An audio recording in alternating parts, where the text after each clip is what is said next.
Now here's a shocker, and I don't mean that in a sarcastic sense. I mean, this is genuinely a shocker. This is the kind of thing you would expect to hear from Peter Fury, but in this case, it's from John Fury. He said, quote, "Listen, he's a very awkward man, Usyk. Obviously, he'd never fought anybody like that before, as in Joshua hadn't fought anyone like Usyk before. What he did need to do is adopt Derek Chisora's game plan because he did a better job than what AJ did. I thought if he used his weight a bit more and put a bit more devil in his work, it could have gone better for him. I was surprised because he's a big dude. He might have lost too much weight, but what he needed to do was get all over him and put him under pressure, not let him settle.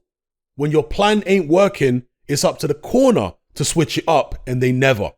They kept saying in the 8th round, be smart behind your jab. It wasn't working because he was in front of a master technician and he played Usyk's game from the beginning. They didn't try and change it. It's his corner's fault. Give AJ a break because it wasn't all AJ's fault. It was his corner. They never had the brains to help him out of a sticky situation. You've got to know that the men in your corner know the fight game."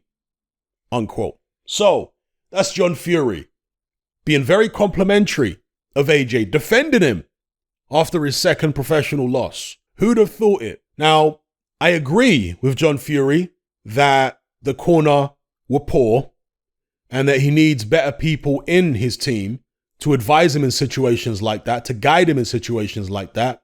Where I don't agree is that he lost too much weight. I tend to agree with his brother Peter that this is AJ's optimum weight and his ideal weight. I don't think that the problem of AJ not being aggressive enough against Usyk was to do with how much he weighed. I think it was to do with his mindset and also the people in his corner. Needs to fix the mindset, needs to fix the technique. I think where John Fury is thinking about weight, he's thinking of his son Tyson, where he was trying to get down to a particular weight. With AJ, he's not getting down to 240 pounds. This is a guy who walks around chiseled. He's not putting on loads of body fat in between fights. His metabolism is very high. So with AJ losing weight, it's a case of him not doing all the weightlifting anymore. And he had plenty of power to knock out Kubrat Pulev, right? Shook Andy Ruiz in the rematch in the first round. Cut him. Still plenty of power there. And you look at AJ in the 12th round, he was against the ropes against Usyk, yes, but that is fresher than AJ looked in the 7th round against Andy Ruiz. That's fresher than AJ looked in, let's say, the 6th round against Vladimir Klitschko. So I think at this weight, AJ has better stamina. This is actually the first time, come to think of it, that he's done 12 rounds at a good clip. He went 12 rounds against Joseph Parker, but that was at a snail's pace where neither guy was throwing many punches and AJ weren't really taking any shots. Against Usyk, he was constantly having to work, which is very mentally draining, okay? Trying to keep up with Usyk's movement and all that. He was getting punched all the time, ended up with a big eye jammy, was getting hit in the body, and in terms of tiredness, he never really looked like wilting. Maybe in the final few seconds of the 10th round, but he was also hurt at that stage, yeah? So it's clear to me that AJ's stamina is much better at 240. He knows that if there's one positive to come out of this for AJ, is that he went 12 rounds at a good clip against somebody who has a much higher work rate than your average heavyweight. Yeah? So if he had any doubts in the back of his mind about doing the 12 rounds at a good pace, those doubts should now be erased. Again, he did do 12 against Andy Ruiz in the rematch, but it was a relatively low volume fight. It wasn't like this. So that is a positive. In the back of his mind, he knows in a tough fight, not a Joseph Parker type fight or a Andy Ruiz 2 type fight, in a tough fight, he knows he can go to 12. I know Usyk is not the biggest puncher in the world, but we're talking about stamina here. Yeah? His stamina, for the most part, it held up. So I think this is his weight.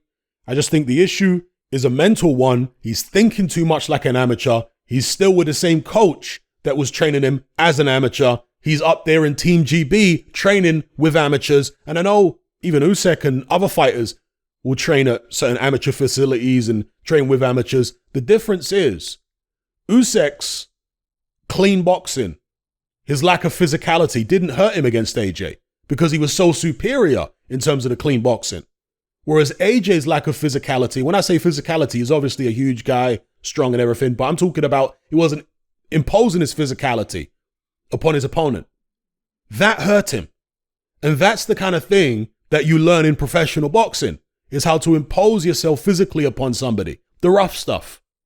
I'm not advocating any illegal tactics here, but I'm just talking about the fact that professional boxing is more rough and tumble, less clean generally than amateur boxing. And that's, like I mentioned in a previous video, what Vasyl Lomachenko found out against Orlando Salido. Welcome to the pro game. This is what it's all about.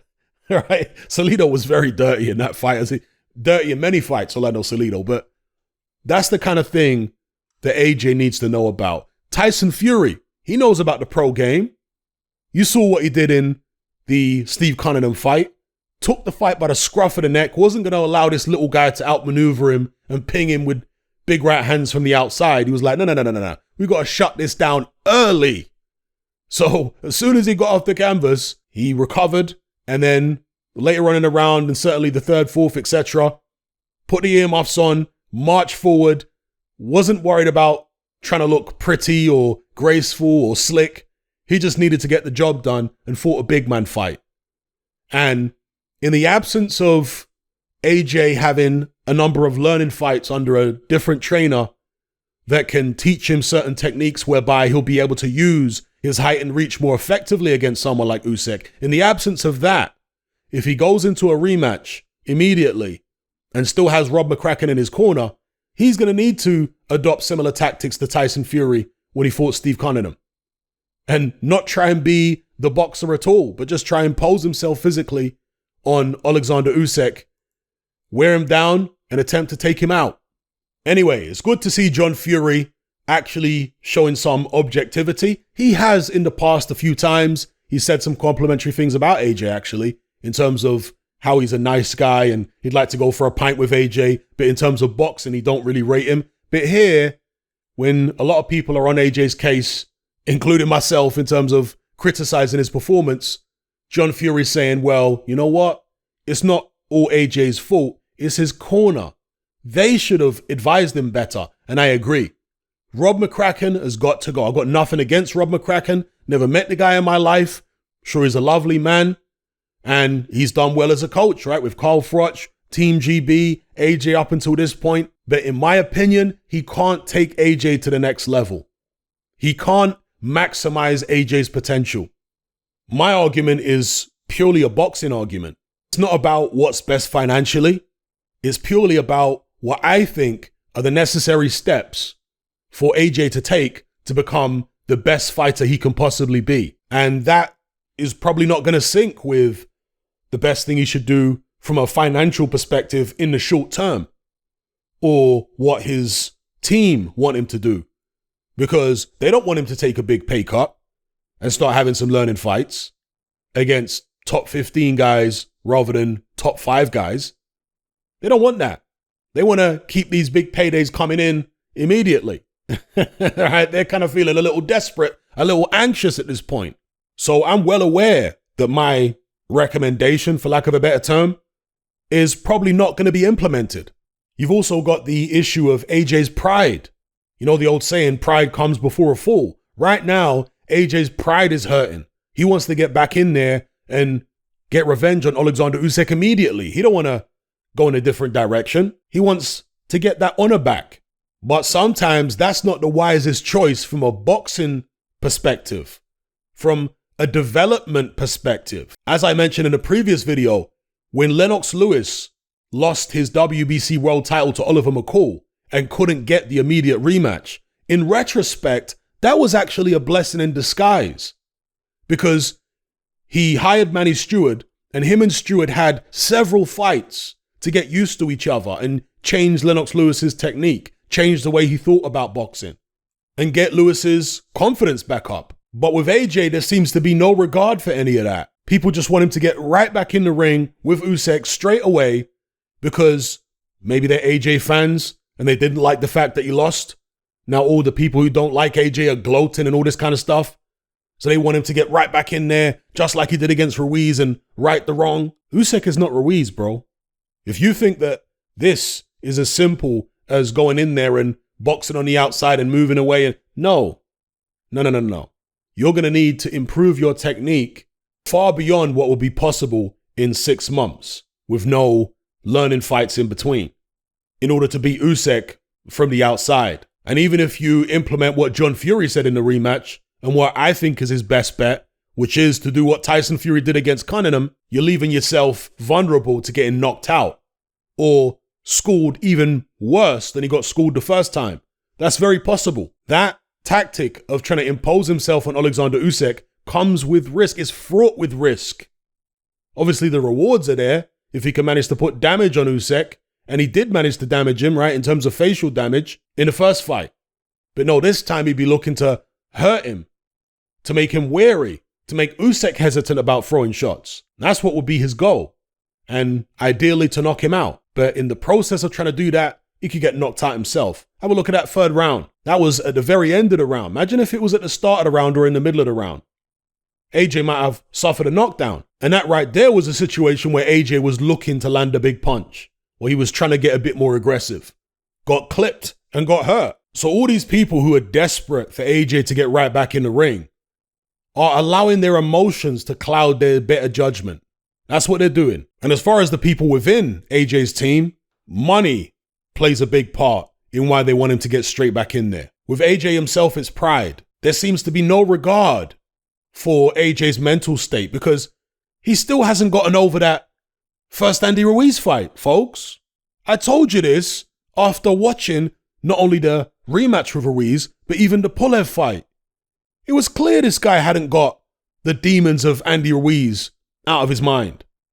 And so he's carrying those demons into the Usyk fight, and he's now picked up more demons from Usyk. When is this guy actually going to have the opportunity to exercise those demons? It takes time. Time is a healer, and certain experiences can help you heal. Now, again, to finish on a positive for AJ, right? All you AJ fans out there who think I'm too negative about him, accuse me of being an AJ hater. Well, trust me, I've been accused of being a hater of just about every fighter out there.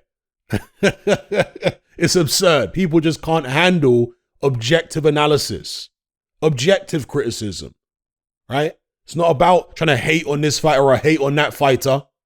When I'm talking about what they need to do in the ring and how they performed in the ring, there's no agenda I'm trying to push here. All I want to see is every fighter make the most out of their ability.